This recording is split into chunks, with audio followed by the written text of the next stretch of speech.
Esto es Red Más Noticias. Buenas noches y bienvenidos. Empezamos con la información. Hablamos a esta hora de la ONU, que reportó que los cultivos ilícitos en Colombia pasaron de 171.000 hectáreas en 2017 a 169.000 en 2018. El presidente Duque celebró la reducción y aseguró que por primera vez en 7 años se quebró la tendencia de crecimiento exponencial. En Colombia hay 2.000 hectáreas de cultivos de coca menos, según el monitoreo de la Oficina de Naciones Unidas contra la Droga y el Delito. Celebró que la tendencia al incremento de la coca, que inició en el año 2014, se haya interrumpido. La situación de estabilidad se debe a un efecto de compensación. Esa compensación se debe, según la ONU, a que los cultivos se incrementaron en norte de Santander, Bolívar y Cauca, pero se redujeron en 9 departamentos. Es necesario mencionar que los cultivos de coca están cada vez concentrados. En 2018, el 62% de la coca estaba en 5% del territorio afectado. El sistema de monitoreo reveló que en el Tambo, Argelia, Gabarra, Tarazá y Valdivia existen cultivos industriales de coca. Unos territorios con muchas hectáreas de coca por kilómetro cuadrado, donde las comunidades son vulnerables al narcotráfico. El informe también alerta sobre los territorios en donde se están sustituyendo los cultivos. La coca sigue presente en el 77% de las áreas de 1 kilómetro cuadrado donde hay beneficiarios del programa. El presidente Duque destacó los resultados del diagnóstico de la ONU. Veníamos con una tendencia de crecimiento del 30% por año en los últimos años hasta agosto del año pasado. Este reporte muestra que por primera vez en prácticamente 7 años se quebró esa tendencia de crecimiento exponencial. Y se refirió a la alarma de la ONU sobre la profesionalización de los cultivos ilegales. Tenemos en lugares del territorio cultivos industriales de coca al servicio de grupos armados ilegales y de carteles de la droga. Por último, el mandatario aseguró que es necesario utilizar todas las herramientas para combatir este flagelo. Bueno, Mauricio, que nos digan que los cultivos ilícitos se han reducido siempre va a ser una muy buena noticia para el país. Pero sabe que yo creo que aquí vale la pena prestarle especial atención a esos detalles que justamente revela el informe, porque allí, entre otras cosas, dicen que esos cultivos ilícitos se están concentrando en ciertas zonas del país. Es decir, ya como que no están tan dispersos y uno pensaría que esto puede ser positivo para la estrategia que desde el gobierno se quiere implementar para seguir atacando y seguir reduciendo esos cultivos ilícitos, sobre todo ahora pues que uno ve al gobierno como tan decidido en el tema de volver con la aspersión del glifosato, aspersión aérea del glifosato. Esa es la buena noticia. La mala noticia es que seguimos siendo el mayor productor y cultivador de coca del mundo, mejor, ¿no? Paula, eso hay que tenerlo presente. Primero una aclaración para los televidentes, que algunos de ellos deben estar diciendo, pues yo hace unas cuantas semanas ya había oído esta noticia, la oí en otro lado, que se habían estancado, se habían reducido los cultivos ilícitos. Ojo, señoras y señores, hace unas cuantas semanas estábamos hablando de las cifras del gobierno de Estados Unidos, de las cifras de la Oficina de Antinarcóticos de la Casa Blanca. Ahora estamos hablando de las cifras de Naciones Unidas. Por suerte son coincidentes, bueno, coincidentes en cuanto a la tendencia, porque tienen metodologías distintas y siempre tiende el gobierno de Estados Unidos a dimensionar en mayor proporción los cultivos ilícitos de Colombia que Naciones Unidas, pero conservan la tendencia. Lo que sucede hoy con las cifras de Naciones Unidas es que confirma lo que ya habíamos visto del gobierno de Estados Unidos. Usted menciona que es una buena noticia que se hayan concentrado los cultivos. Ojo a lo siguiente. Los motivos centrales por los cuales aumentaron los cultivos ilícitos en los últimos 3 años, prácticamente 3 años largos, hasta el año pasado, fueron, por una parte, lo previsto en el acuerdo de paz. Usted se acuerda que en el acuerdo de paz suscrito con las FARC, había o hay un capítulo o una sección que establece que se va a dar una ayuda o que se da una ayuda, un estipendio durante un plazo definido a los campesinos que decidan sustituir voluntariamente sus cultivos. Lamentablemente esa medida tuvo un efecto perverso y fue que justo antes de que entrara en vigor el acuerdo de paz se incrementó el área cultivada y eso se hizo sencillamente, o lo hicieron los campesinos porque dijeron, pues van a dar un estipendio, venga yo siembro más y entonces con eso empiezo a recibir los beneficios de hacer la sustitución voluntaria. Factor número 1, que ya está desapareciendo afortunadamente, y eso se nota en las cifras. ¿Por qué desaparece afortunadamente? Porque la foto que se tomó, foto por supuesto metafóricamente, de quiénes serían los beneficiarios, pues ya quedó atrás con el acuerdo de paz y no es que todo el mundo siga recibiendo y recibiendo. Segundo punto, el hecho de que las FARC hayan desocupado ciertos territorios, la desmovilización de las FARC, que posteriormente han sido objeto de unas luchas intestinas entre otros grupos armados al margen de la ley, de derecha, de medio, de izquierda. Ustedes enumérenlos a los que quieran. Cotidianamente los registramos acá, principalmente en la zona del Catatumbo, en el suroccidente del país y algo en Antioquia. Esas son las zonas que se han ido concentrando como resultado de ese fenómeno en el cual se va un poder que estaba en ese momento ejerciendo el control sobre el territorio, que eran las FARC, y empiezan a aparecer los otros actores armados y se empiezan a concentrar allí los cultivos. Y el tercer gran factor que ha sido denunciado por muchas personas ha sido la decisión de la Corte Constitucional hace ya 4 años de prohibir la aspersión con glifosato, lo que llevó desde 2015 en adelante a un aumento, dicen los críticos de esta medida, de los cultivos igualmente. Ahora, insisto, tenemos que los resultados del acuerdo de paz ya no se están sintiendo, lo cual atenúa la presión sobre los cultivos ilícitos. Un signo de interrogación sobre lo que va a pasar con el glifosato. Hemos registrado en este noticiero como la Corte hace unas cuantas semanas, un par de semanas, terminó diciendo no es necesario que haya evidencia absoluta de que el glifosato no es dañino ni para la salud ni para el medio ambiente, basta con que haya una evidencia sustancial y eso lo decide el Consejo Nacional de Estupefacientes, que está compuesto en gran medida por funcionarios públicos, lo cual haría que fuera más viable la aplicación de glifosato próximamente. Y el tercer gran punto, que es el que tiene que ver con esas bandas criminales que se han ido usurpando los territorios de las FARC, ese sí que está grave. Hay buenas noticias por un lado, noticias más o menos que habrá que ver qué pasa con la aspersión, sabiendo que la aspersión no es definitivamente el remedio que nos va a sacar a todos de esto, pero en el campo de esa concentración de grupos al margen de la ley, en las zonas liberadas por las FARC, allí sí no hay tantos avances. Por el momento, congeladas las cifras de Estados Unidos, congeladas las cifras de la ONU, y a ver esto para dónde sigue. Un nuevo video que apareció en las últimas horas revela que el joven que murió tras un altercado con el ejército efectivamente saltó la barricada, lo que provocó que los soldados abrieran fuego para defender la guarnición militar. El video fue grabado por una persona que estaba al interior del batallón y muestra una perspectiva que hasta ahora no se conocía del incidente. De hecho, capta el momento justo en el que el joven salta a la barricada y un soldado abre una ráfaga de fuego para defender la guarnición.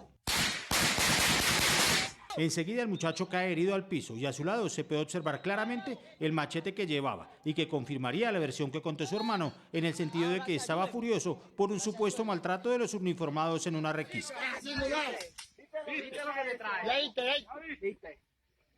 En el video también queda en evidencia que los soldados le prestaron atención inmediata y activaron el protocolo para trasladarlo a un centro médico. Llame a la ambulancia, llame a la ambulancia. La ambulancia. Asimismo quedó grabado como otro joven también viola la seguridad de la barricada y recibe una advertencia de sus amigos y de un soldado. No se puede meter o si no lo tunda a plomo. Salte, salte, salte, salte, salte. No te huele. Salte. Expertos consultados por Red Más Noticias aseguran que efectivamente hubo una ráfaga y no un solo disparo, pero que quien abrió fuego lo hizo contra el piso. De lo contrario, con el poder del fusil y la munición que usa, el joven no hubiera quedado herido, sino que habría perdido la vida en el acto. En las últimas horas apareció esta foto del joven muerto, que está colgada en su cuenta de Facebook. En ella aparece un meme de una pistola y de unos billetes, una réplica de la cédula de Pablo Escobar y está acompañada por la frase plata o plomo. Bueno, pues allí tenemos otra perspectiva muy angustiosa por demás, Mauricio, de lo que ocurrió en este confuso caso en Lizama, Santander. Esto fue el 27 de julio específicamente. Y bueno, se pregunta uno si vuelve a abrir este video el debate sobre el uso de la fuerza, sobre si la respuesta de los soldados fue proporcional a la amenaza o a la agresión que estaban recibiendo. Pero además abre interrogantes, Paula, sobre las declaraciones que dieron tanto el ministro de Defensa como el fiscal encargado, el doctor Espitia, 24 o 36 horas después de sucedidos los hechos. Cuando uno revisa nuevamente las declaraciones de uno y de otro, dicen, primero el muchacho se metió a la base, sí, efectivamente el video confirma que se metió a la base. Segundo, dicen, no fue un asesinato voluntario, es decir, fue totalmente accidental porque el disparo, y voy a decir, el fiscal dice, existió un disparo que no iba dirigido contra la persona que finalmente murió. Estoy entre comillas. Y el ministro de Defensa dice, el rebote del proyectil, el disparo, el proyectil, y ustedes ven 7 por lo menos disparos tenía esa ráfaga. Primer punto en que uno puede decir, no, es que es una imprecisión del lenguaje.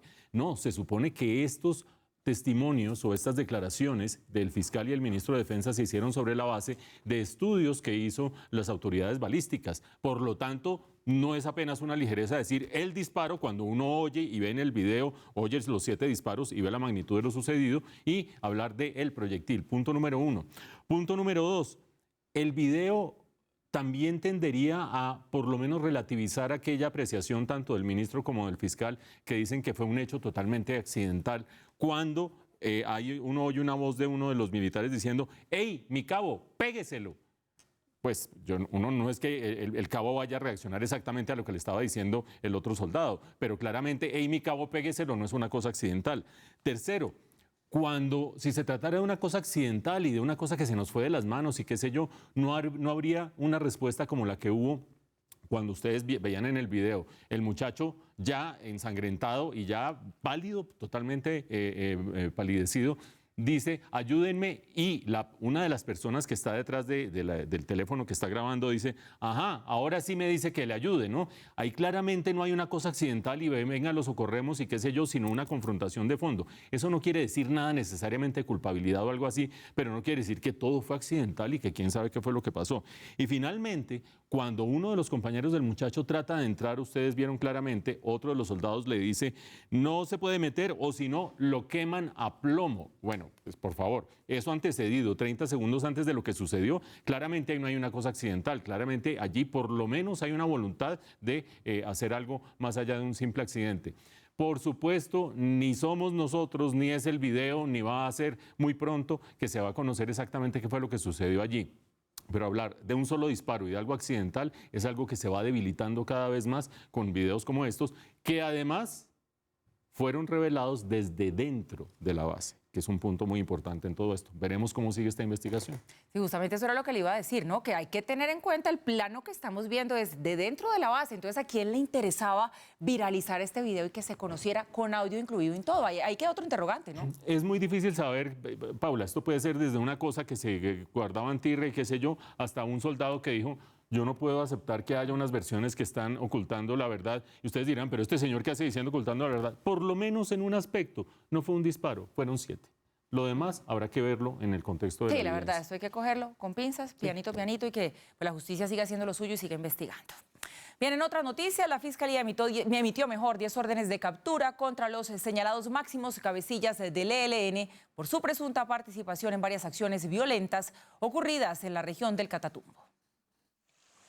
En la investigación se asociaron 46 hechos criminales sucedidos desde marzo del 2018, que serían consecuencia de los lineamientos defendidos por el denominado Comando Central COSE del ELN y los jefes de las diferentes estructuras que tienen injerencia en esa zona del país contra quienes recaen las órdenes de captura. Las órdenes de captura son contra los integrantes del COSE, alias Gavino, Antonio García, Pablo Beltrán, Ramiro Vargas o Rafael Sierra Granados y alias Pablito.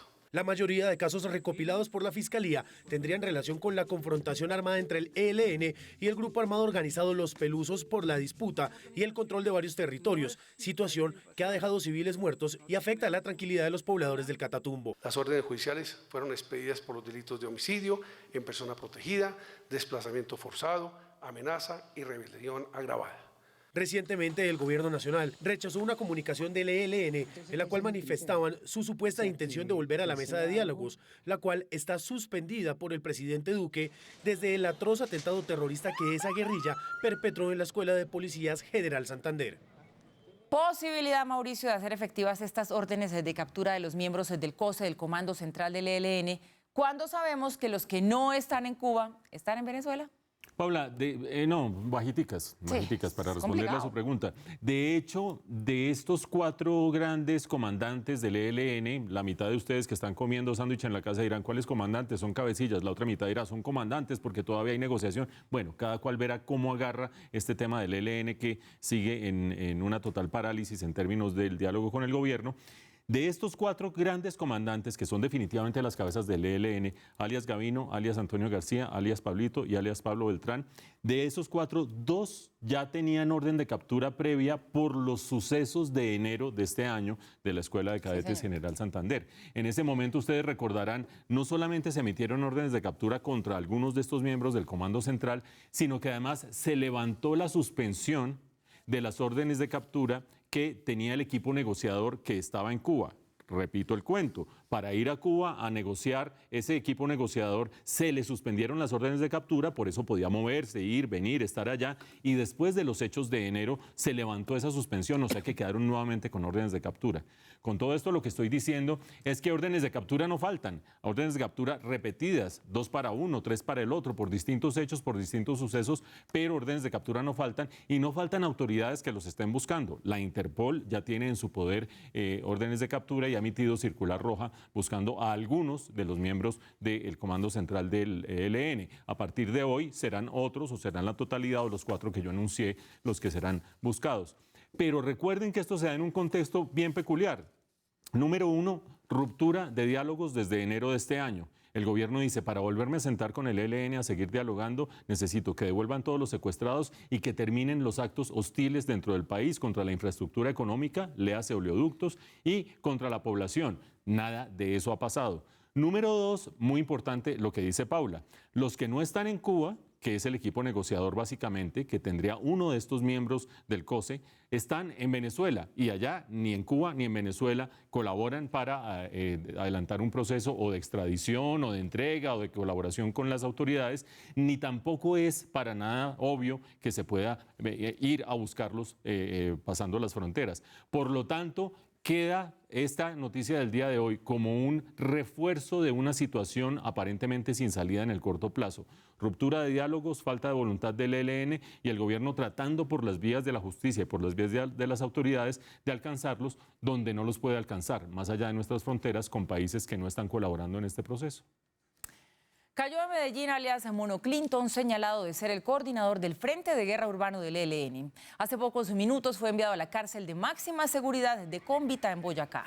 Según las autoridades, Edgar Humberto Restrepo Benjumea es el responsable del ataque a la estación de policía del barrio San José de Barranquilla, ocurrido en enero de 2018 y que cobró la vida de 6 integrantes de la institución y que dejó heridos a más de 40 uniformados. Mono Clinton tenía una trayectoria criminal de al menos 25 años en el ELN y en la actualidad cumplía instrucciones de Antonio García, fue lo que informó la policía. La policía de Cúcuta capturó a 6 personas que estarían involucradas en el desmembramiento de cuerpos en la frontera con Venezuela. La banda delincuencial, conocida como La Línea, habría perpetrado varios homicidios entre Cúcuta y Ureña en los últimos días y disfrutaba someter a sus víctimas a prácticas de tortura. Los 6 hombres fueron capturados cuando intentaban ingresar al país vecino con fusiles, granadas de fragmentación, cuchillos y chalecos de campaña. La Procuraduría llamó a juicio disciplinario al expresidente del Senado, Ernesto Macías. El famoso episodio de la última jugadita con el que el parlamentario intentó impedir la intervención de los partidos de la oposición durante la reciente instalación del Congreso constituye, en opinión del Ministerio Público, una presunta violación del Estatuto de la Oposición. Por la conducta catalogada como grave a título de dolo, Macías podría recibir una dura suspensión. Sí, está bien.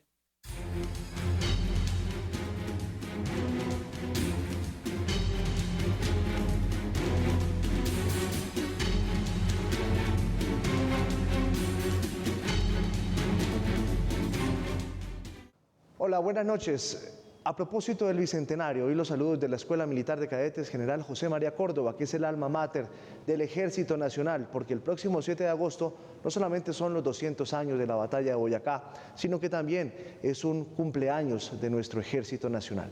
Por eso hemos preparado 2 historias en este especial de Bicentenario, y la primera de ellas con los hombres que más saben de la historia de nuestro Ejército Nacional, recordando cómo fue la batalla en esos días.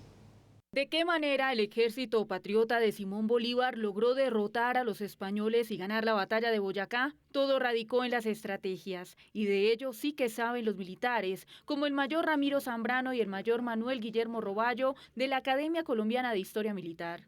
Fue una visión estratégica, fue llegar en el momento oportuno al lugar de mayor debilidad realista y posteriormente consolidando tropas de 11 nacionalidades definir el destino del continente en las llanuras de Ayacucho. Usando el conocimiento en los caminos de Boyacá se preparaba el golpe. El 3 de agosto, en la noche, Bolívar, con la ayuda de la población que le da toda la información y lo guía, entonces hace su movimiento hacia Tunja por el camino de Toca, Chivatá, y llega a Tunja el día 5 de agosto a las 11 de la mañana. Pero como en toda historia hay mitos y es importante romperlos para acercarse a la realidad. 850 fusiles, 650 lanzas más o menos, solamente 8 machetes, luego la representación del campesinito con machete atacando al soldado español con fusil es mentira. Así, ya armados, se acercaba el momento. Fue la forma de sorprender a la vanguardia realista de los españoles y con la emboscada en marcha se dio inicio el 7 de agosto de 1819 a las 2 de la tarde a 3 intensas horas de batalla. El 7 de agosto, a las 6 de la mañana, Bolívar está en la ermita o cerro de Chiquinquirá, en las alturas de Tunja. Y cuando Bolívar ve que las 2 primeras columnas han sobrepasado el punto de cruce y que no hay dudas que la dirección de Barreiro es hacia el puente Boyacá, da su orden fundamental: iniciar la marcha, listos para la batalla. Ante la imposibilidad de defenderse, teniendo solo un cañón de 3 funcionando, el ejército del coronel español José María Barreiro fue derrotado. Después de este resultado, pues los miserables que llamaba Barreiro, que eran nuestros soldados patriotas, se convierten en el Ejército Nacional y nace por segunda vez la República de Colombia.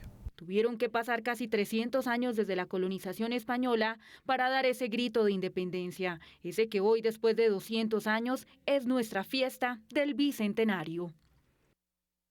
La segunda historia de hoy en nuestro especial de Bicentenario tiene que ver con el traslado de la pila bautismal de Policarpa Salabarrieta, y Fabián Forero estuvo en todo ese proceso.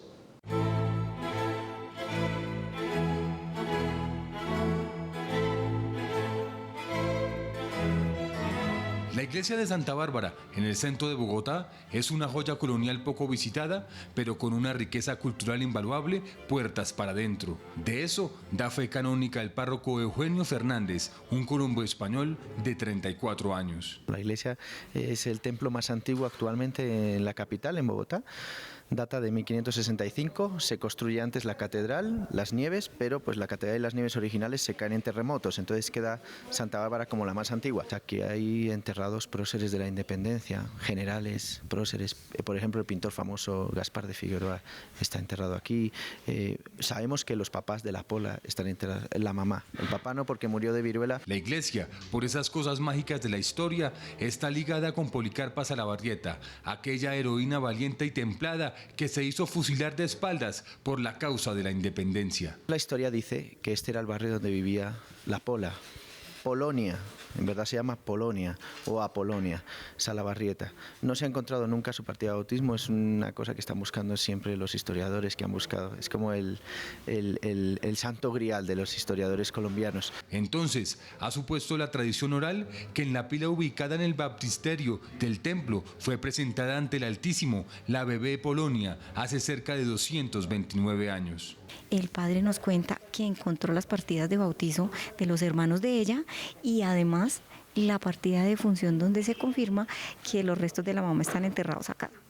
Entonces eso fue bastante emocionante porque ya le da un peso más concreto a la historia. Un equipo del Archivo de Bogotá, liderado por la Secretaría General de la Alcaldía Mayor, llevó la pila de la Pola a la exposición Heroínas de la Independencia.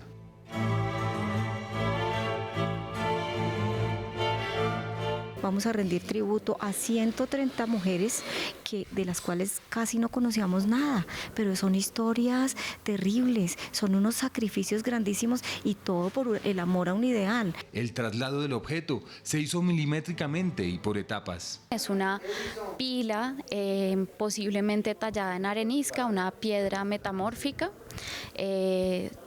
El embalaje se pensó con distintos materiales de conservación, poliuretano y unos guacales especiales en pino. La taza, una de las partes más delicadas, fue desmontada por 4 personas y guardada con sigilo en uno de los guacales. La base fue recubierta y protegida con esmero. Pensamos que puede llegar a ser una de las pilas más antiguas de la ciudad. Tiene algunos repintes o capas o estratos pictóricos que aún quedan como fragmento en el fuste y en la taza. ¿Pesaba mucho? Pues más o menos la parte de arriba nada más como 100 kilos, o sea, calculando la parte completo como unos 200, algo así más o menos.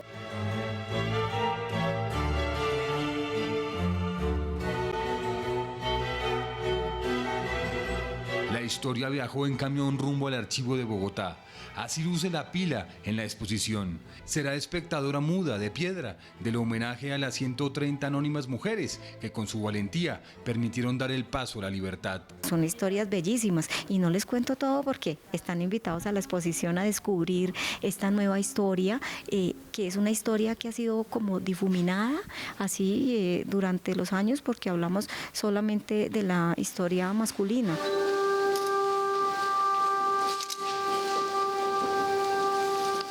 La exposición estará abierta hasta el 30 de septiembre y la entrada es gratuita.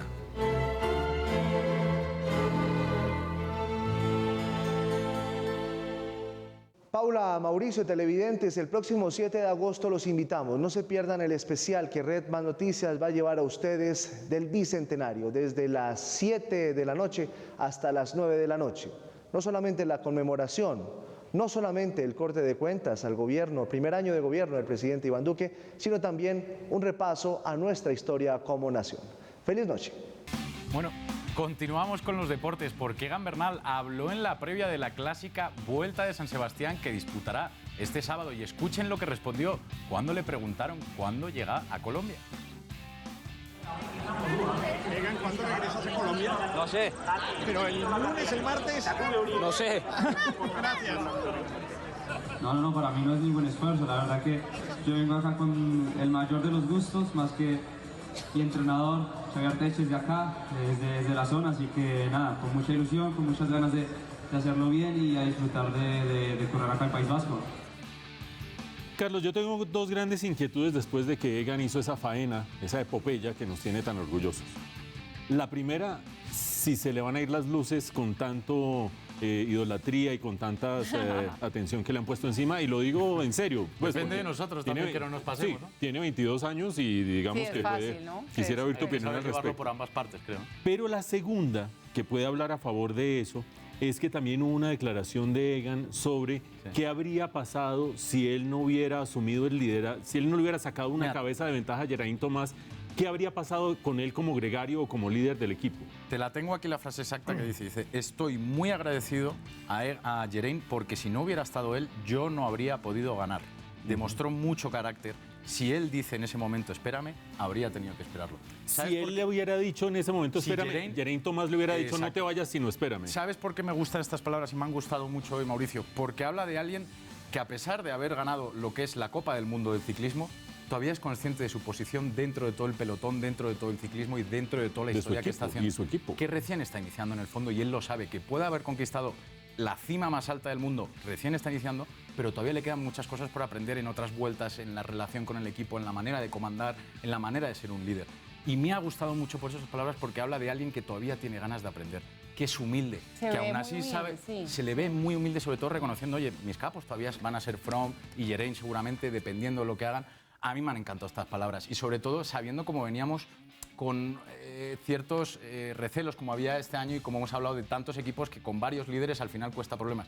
Él ha dicho, mira, yo no tengo problemas, yo lo tengo claro, sé mi posición, sé dónde estoy y me gusta mucho. Tengo dos cositas para decir al respecto. El no sé, cuando le pregunta que cuándo van a ir a Colombia, no se lo creo, confundí vencerás. Ustedes saben que él no quiere todo este bochorno y la gente y la idolatría, entonces está haciendo el loco para que no la pillemos y él pueda llegar tranquilito así para girar. Y dos, nacionalicemos a Geraint Thomas. Ay, se portó divino, Thomas, se portó muy bien y es un señor y nos gustó a todos se portó también. bien. Porque se portó muy bien. No me diga que no. No, sí, se portó bien. Geraint Thomas, presidente, ya es como mucho. Sin duda. No. Pero es que, sin duda se portó bien y el gesto cuando llegó no se le nota que lo quiere mucho. Pero en la etapa crítica, que fue la del viernes, que fue cuando Egan le tomó ventaja a Geraint Thomas, ¿tú crees que eres experto, sabes mucho más los entresijos que nosotros? ¿Crees que Geraint Thomas, si hubiera estado con la condición física para ir muy pegado, no habría ejercido su liderazgo? No, si Geraint Thomas hubiera estado bien físicamente, este tour es suyo. Sí, pero se vio que en un momento no estuvo, hasta el equipo lo vio y por eso Egan se notó fuerte y dijo, yo voy a por este Entonces tour. nacionalicemos el estado físico de Geraint Thomas. No, de todas maneras nacionalicemos a Geraint Thomas, porque él había podido decir igual, no importa, yo sigo siendo el capo, él sigue siendo mi gregario, así que así yo no esté suficientemente bien, se me queda atrasito. Y no lo hizo. Queda la gran pregunta de qué irá a suceder con Froome el año entrante. Froome es otra historia. La pregunta que veremos. Froome es otra historia.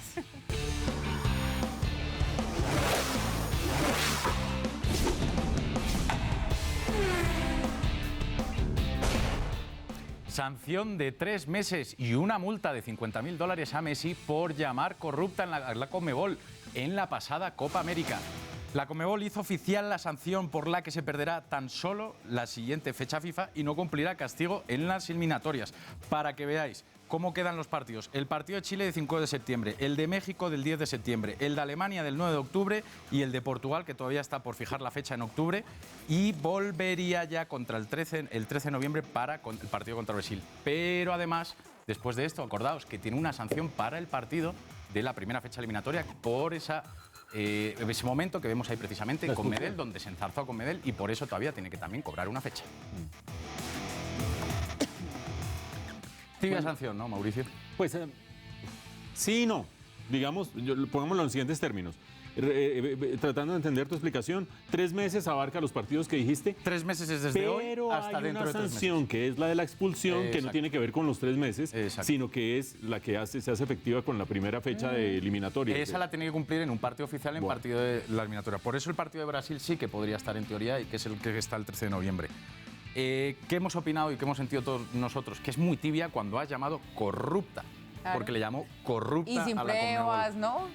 También, como lo hemos interpretado, que es un poco una manera de calmar aguas desde la Conmebol, porque ya os dijimos aquí la última vez que la relación con la AFA está muy caliente, con Chiqui Tapia sobre todo, y sabíamos que si esta sanción podía llegar a un término mayor, la AFA se iba a ir a la guerra contra la Conmebol, y eso no le interesaba a nadie. Después de 1 año y medio entre la AFA y la Conmebol, que ha estado muy tensa la relación, y sobre todo sabiendo que viene una Copa América que va a ser conjunta. Entonces te respondo, yo estoy de acuerdo en que es tibia, pero la interpretación de tibio tiene 2 acepciones. Una, que es que lo trataron bien porque es Messi, qué sé yo. 2, hagámonos pasito para que la AFA tampoco empiece a poner los reflectores sobre la Conmebol. Hay que ver si Medel hubiera dicho esto, si realmente se le hubieran caído 3 meses. Sí. Yo creo que también hay el poder de Messi, juegan todas estas sanciones y al final es Messi. Y sancionar a Messi más de 3 meses es muy difícil. ¿Y la Conmebol tiene rabo de paja o no? No sé si tiene rabo de paja, pero sí que te digo que no ha mostrado la autoridad o nos ha mostrado como un ente, digamos, firme en los últimos años. Desde la final que trasladaron a Madrid, a todos los hechos que ha pasado con la AFA, cómo se ha manejado el tema de los árbitros en esta última Copa América, y ahora la decisión, después de que le llamen corrupta, es tranquilo, te van a caer 3 meses y ni siquiera son más partidos. Con lo cual, lo que vemos es que por lo menos no tiene una mano firme, eso es desde luego.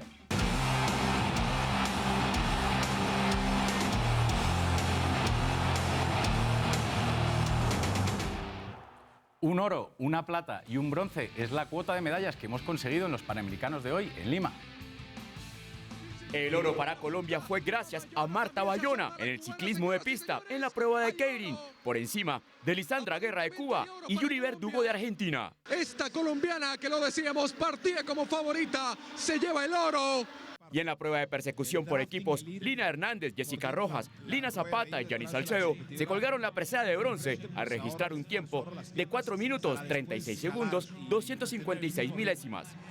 Por su parte, nuestro boxeador y abanderado Yuberges Martínez se quedó con la plata tras caer por decisión en la categoría mini mosca ante el puertorriqueño Oscar Collazo. Medalla de plata representando a Colombia, Yuberges Martínez Rivas. Momento para premiar a Colombia con la plata. Con esta cosecha, Colombia se mantiene séptima en la tabla de medallería con 9 preseas de oro, 10 de plata y 13 de bronce, para un total de 32 medallas. Durísima confesión de Naomi Osaka. La tenista explicó en redes que lo ha pasado muy mal desde que se proclamó campeona del Open de Australia. Desde entonces no ha vuelto a ganar un torneo. En su cuenta de Twitter, Naomi Osaka envió un mensaje que llamó la atención de todos. En el texto, la joven japonesa de 21 años explica por qué de su mal rendimiento en este último tiempo. Los últimos meses han sido realmente difíciles en cuanto a tenis para mí, pero afortunadamente estoy rodeada de gente a la que quiero. Al igual que ellos a mí, cuando las cosas van mal, tiendo a culparme a mí misma de todo. La que hace poco fue número 1 en el ranking WTA y que logró ganar el US Open del año pasado a Serena Williams, ha tenido un regular 2019. Fue eliminada en tercera ronda de Roland Garros y en primera ronda de Wimbledon. Me he centrado demasiado en los resultados estos meses en lugar de aprender de cada cosa que me ocurría dentro y fuera de la cancha, como he hecho siempre a lo largo de mi vida. También destaca la nipona, que desde Australia no ha disfrutado jugar tenis, por lo que se especula que la presión y la fama del deporte no le ha sido fácil de asimilar. Resulta difícil pensar que los peores meses de mi vida han estado marcados también por momentos muy buenos, ya que he conocido gente nueva. Naomi se prepara para iniciar una gira por cancha dura para llegar de la mejor forma al US Open, que jugará desde el 26 de agosto al 8 de septiembre en la ciudad de Nueva York, y donde buscará defender el título. Y nos despedimos con nuestro compañero Rubiel Beltrán y lo mejor de los deportes a motor, donde este fin de semana estará Tatiana Calderón en el GP de Hungría. Para Más Motor de Red Más está la información de los pilotos colombianos. Juan Pablo Montoya en Road América defiende su liderato en el campeonato norteamericano IMSA. Después de un mes de receso, el colombiano regresa a la pista en Road América para disputar la octava válida del campeonato IMSA y defender su liderato en la categoría DPI. Montoya y Cameron tienen 5 podios consecutivos. Fueron terceros en Long Beach, primeros en Mid Ohio y Detroit, y nuevamente ocuparon el tercer lugar en Watkins Glen y Canadá. Actualmente lideran el certamen con 207 puntos. En Hungría, Tatiana Calderón disputa la octava válida de la Fórmula 2. Creo que hemos tenido un inicio de temporada difícil, pero hemos analizado muy bien en dónde han sido las áreas donde tenemos que mejorar. Ojalá que podamos hacer trabajar los neumáticos, que ha sido lo clave realmente y por lo que no hemos podido mostrar todo nuestro potencial, pero bueno, este es un circuito que me gusta mucho, hace bastante calor y eso creo que le viene muy bien a nuestro carro. Pereira será sede del Campeonato Latinoamericano de Minicross. Como siempre, al lado de los pilotos colombianos para Más Motor de Red Más, Rubiel Beltrán. Y esta sección del entretenimiento empieza además con una invitación. De lunes a viernes no se pierdan 15 Minutos TV a las 6:30 de la tarde para justamente conocer qué pasa en el mundo del entretenimiento. Y por eso directamente nos vamos a Medellín, porque todo está listo para empezar la celebración de la edición número 62 de la Feria de las Flores, uno de los eventos culturales más importantes del país. En el concierto inaugural de este evento se encuentra nuestra corresponsal Cristina Pineda. Cristina, buenas noches y cuénteme cuál es el ambiente a esta hora. Muy buenas noches, pues yo los saludo desde el Obelisco, exactamente al frente del Atanasio Girardot del estadio. Este año la salsa, el vallenato, la champeta y la música tropical serán los encargados de poner a bailar a todos los asistentes a este evento. El caballero de la salsa, Gilberto Santa Rosa, Mr. Black, Ever Vargas, presentarán todos sus éxitos para el deleite de la ciudad. Pero este es solo el comienzo de lo que ofrecerá la variada agenda. No solo de flores se habla en la feria. El alma de esta importante celebración también se acompaña de guitarra y los tradicionales improvisadores que, con el encantador juego de palabras, deleitan los oídos de sus espectadores. En la Feria de las Flores puede mirar las primicias, porque esas las transmitimos y es en la Red Más Noticias. Desde hoy hasta el 11 de agosto se podrá disfrutar de 14 eventos gratuitos y alrededor de 60 actividades, entre las que se destaca la Gran Noche del Folclor a cargo del Ballet Folclórico de México en la plazoleta del Museo de Arte Moderno los días 7 y 8 de agosto. Otra de las novedades es que el desfile de silleteros vuelve a cambiar de recorrido. Volvemos a la Avenida del Río, un recorrido de 2.5 kilómetros y este año lo que quisimos es, como estamos buscando que nuestros niños y niñas se enamoren cada vez más de su cultura campesina y de su tradición silletera, aumentamos 40 cupos la categoría infantil. Medellín te quiere, ese es el mensaje que busca enamorar a los habitantes y visitantes durante los 10 días de feria. La sugerencia a un turista es que traiga ganas, que traiga muchas ganas de recorrer la ciudad, de pasar bueno. Además, quiero contarles otro dato importante y es que la alcaldía de Medellín invirtió 13.000 millones de pesos en esta feria de flores. Información hasta ahora que les presentamos desde el Obelisco. Cristina Pineda, Red Más Noticias. Cristina, sígala pasando muy bien porque ya está todo listo para que arranque entonces la Feria de las Flores. Y ese es el plan en Medellín, pero también les tenemos planes aquí en Bogotá porque llega la 5ª versión del Moto Fest, ese festival cultural para los amantes de los planes sobre ruedas. Habrá música en vivo, shows, deportes y mucho más en un espacio con más de 4.500 metros cuadrados y 70 hectáreas para los moteros.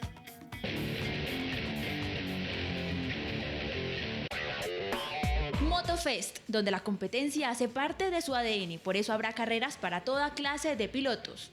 Vamos a tener 7 pistas donde la gente puede venir y probar su destreza, ver pilotos profesional correr, una pista de test drive donde los asistentes pueden hacer pruebas de manejo. En esta quinta versión tendrán por primera vez una pista de Dirt Track, que es un óvalo plano de tierra o ceniza, en la que los corredores disputan en dirección contraria a las agujas del reloj, convirtiéndose en una de las más dinámicas en el deporte motor.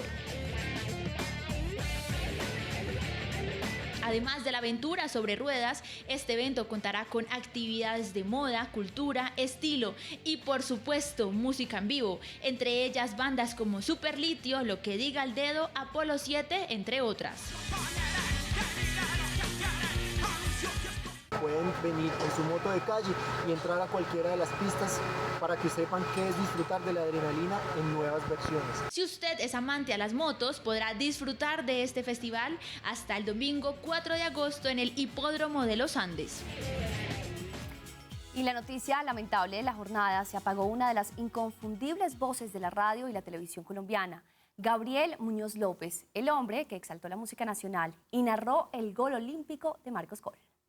Una pelota a la zona izquierda, ahí aparece Germán Castelo, quiere hacer algo, quiere botadito.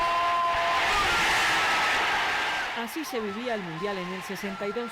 Esta cajita mágica estimulaba la imaginación y el genio relator de la historia era don Gabriel.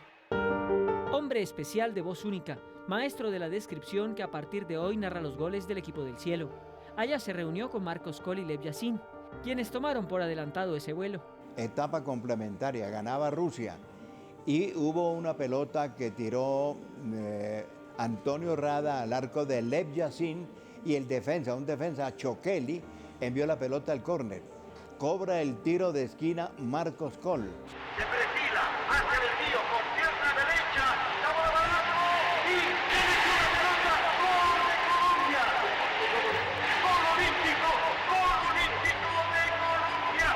Gabriel Muñoz López vivió 92 años y fue mucho más que un gol olímpico. Su aporte a la radio y la televisión fueron determinantes. No en vano dirigió por 50 años el programa Así Canta Colombia, el más antiguo de la radiodifusión nacional. Para hacer el contrato de trabajo, aparte de lo deportivo, me exigían hacer un programa de mi gusto, adicional. Entonces charlamos con el director artístico, que era Alberto Toro Montoya, y llegamos a un acuerdo que hiciera un programa de música colombiana, que desde un muchacho a mí me gustó la música colombiana. Y ahí nace Así Canta Colombia. Y para despedirlo, solo les pido un aplauso para don Gabriel.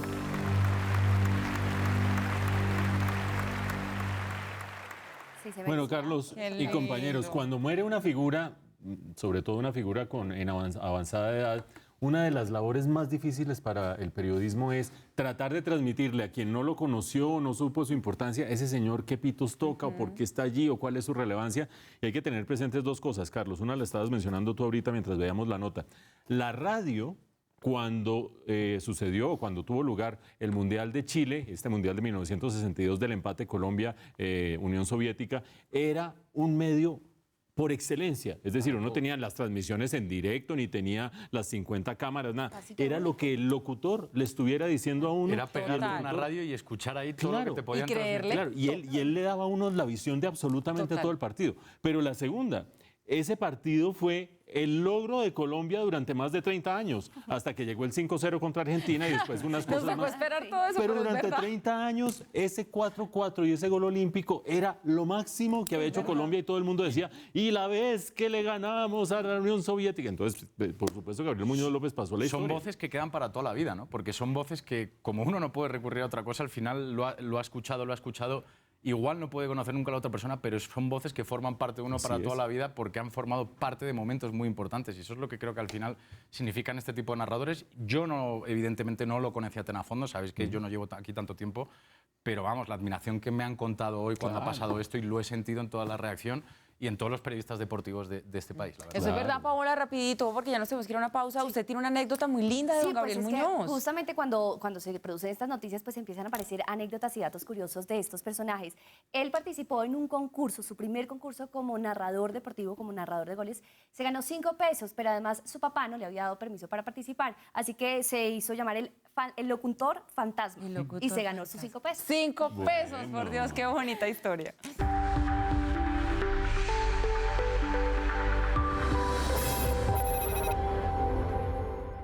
Y hoy en Red Más Digital les tenemos un aterrizaje absolutamente sorprendente. Atención a las imágenes, miren, fueron captadas por la cámara del tablero de la policía local en Seattle, en Estados Unidos. ¿Qué se hizo? Patrullero, mírenlo, ahí está aterrizando, Pablo. Esto es una carretera cualquiera, esa es la ruta estatal 7 de Spanish Way, esta es la Pacific Avenue. Y miren, hasta respetuoso. Pablo, en el semáforo. Es lo mejor que respeta el semáforo. Pero fue una aterrizada de emergencia porque resulta que lo que pasó fue que hubo una falla con el funcionamiento del sistema de combustible. Entonces el piloto pues tuvo que aterrizar en la primera avenida. Mire, un duro el piloto y además usted se ve como tranquilo. Le clavaron su parte. Aquí Claro, pasó y lo ahora mismo el año corra, por pasado en favor, la el carretera. aparato. Yo viniendo desde Zipaquirá, sí, por ahí, justo en esa carretera, vi como un ¿Le pasó avión tuvieron que exactamente eso? aterrizar de emergencia, en serio. Claro. Y mire, fueron moviendo el avioncito y ya, listo. Y bueno, toma tu multa, claro, pero miren, solucionado esto tan todo. impresionante que estaban manejando. Que agradezca que no haya trancón. Un duro ese piloto. Bueno, y hoy tenemos un bonus track muy acorde al comentario que yo estaba haciendo antes de explicarle a la gente quién fue una persona importante que murió, para decir, ¿y ese señor qué fue lo que hizo? Todos ustedes habrán recordado que al comienzo en nuestros titulares hablamos de 2 fallecimientos, Gabriel Muñoz López y Jaime Santos, que para mucha gente dirá, ¿quién es Jaime Santos? Para los mayores era Clímaco Urrutia, para los que seguían era un actor que apareció en las telenovelas y para los que están ahí tomándose su juguito y dicen, ¿y este señor de quién me está hablando? Fue uno de los figuras más importantes de humor político en la historia del humor político televisado que ha tenido Colombia. Ustedes dirán, no, pero es que Jaime Garzón es el non plus ultra. Quizás unos años antes y quizás en una escala muchísimo menor, Jaime Santos llegó a ser referente del humor político, al punto que en las elecciones de 1982, quizás sí en las del 82, si yo no me equivoco, fue uno de los candidatos que más ponía agenda, la gente más hablaba de él, y todo en clave de humor y todo en clave política. Vamos a verlo. Nos avergonzamos de ser colombianos. Hay una interdependencia, una transculturación terrible. Todo lo que venga de afuera, welcome, venga donde venga, y yo creo que no. Los grandes problemas del país hay que arreglarlos comenzando por incentivar a la juventud, ¿no?, a una identidad cultural, sentirnos orgullosos de ser colombianos con todos nuestros problemas que tengamos. 3 grandes claves de Jaime Santos. Para ti, Carlos, sobre todo, por supuesto, Paola y Paula conocen mucho más al cachaco, pero tú en el tiempo que llevas acá ya sabes más o menos cómo es el cachaco. Sí. El cachaco tradicional no solamente tenía el hablado y demás, sino que era un echador de carreta por naturaleza, es decir, hablaba y déjate ver para atenderte cuando almorzamos, sí, claro, déjate ver y yo te llamo. Eso sigue existiendo, ¿eh? Eso sigue existiendo y eso es nunca, el déjate ver es nunca. Santos, su personaje Clímaco Urrutia encarnaba por completo ese cachaco con esa capacidad retórica, esa ocurrencia, etcétera, etcétera, pero eso trasladado a la arena política. Entonces imagínate lo que era un cachaco, hablacarreta en la arena política, unos discursos y unas cosas, y hablaba y hacía promesas y aquí y allá, y se convirtió en un referente muy importante. Y todo eso improvisado, es decir, él venía de la escuela de teatro, él había estudiado originalmente periodismo, se fue a Praga a estudiar teatro y a estudiar dirección de teatro, fundó el Teatro Popular de Bogotá, que algunos de ustedes que se acordarán fue junto con el Teatro Libre de Bogotá y la Candelaria los 3 grandes pilares de la evolución del teatro en Bogotá, y llegó con esos conocimientos de teatro a ser un inmenso improvisador. Ya te actualicé de quién es Clímaco Urrutia, señoritas Veo que te inspiró también para echar carretas. Cuando le digan cuándo almorzamos, puro cuento, ¿o no? No, siempre es puro cuento, cuidado con eso. Entonces lo dicen por ahí. En una de esas le agarran la caña. Bien, llegamos nosotros así al final de esta emisión. Gracias por su compañía. Recuerden que los seguimos informando sábado, domingo, emisión de las 8 de la noche. Que descansen. Nos vemos el lunes.